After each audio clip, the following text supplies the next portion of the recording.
Coach, 18th ranked Oklahoma comes in here. They go up 1-0 in the first set, and you guys come back in 3 straight sets. Let's talk about tonight's game.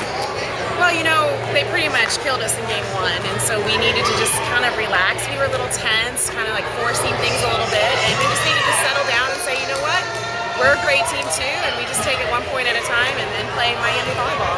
Taking nothing away from your teams from last year and the year before, but if you were to go down 1-0 like that to a good team like that, we've seen teams last year that might have.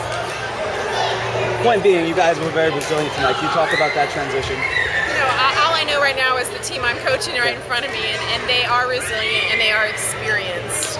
And experienced players don't get rattled by situations like that, and they held their composure and they just answered back. How about your defensive play? The dig game is really good right now, and so is your blocking game, and it just looks far and away better from last year. We didn't block as well as we'd hoped to tonight, but we really started to pick things up in the backcourt as the match went on later, and especially in that game 4 when we stretched away.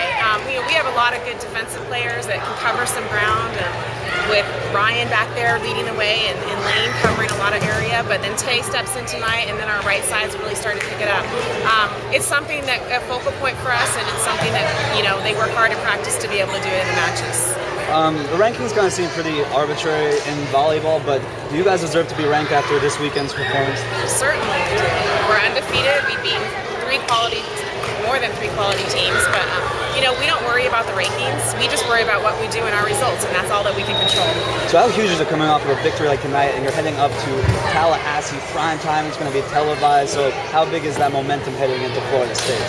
It's great to have momentum for that match, but when it comes to playing Florida State, both teams are going to be ready to go. It's going to be a great rivalry match, and we always have great matches with them. So it's going to be a huge battle, and we know it, and we got to get ready for it. And can you talk a little bit about the play of Amani Sims? It seems like she and Katie have a nice chemistry up in the front court. Amani's gaining more experience every week out, every big match situation, and she's getting more comfortable in our offense. And she's the type of player that can really do some damage at the net with hitting and blocking, and we just want her to keep emerging as a player, and it's exciting to see. And finally, I didn't mention this last time, but your 200th victory now, your 201st victory here at the University of Miami. Can you just talk a little bit about that? That's a great honor, and it was fun last night to have that win on a match where you played really well, and it's a strong, memorable match for me. And but right now, it's all moving forward, and it's next match and next focus, and go from there. Good luck. Thank you. Thanks, Coach.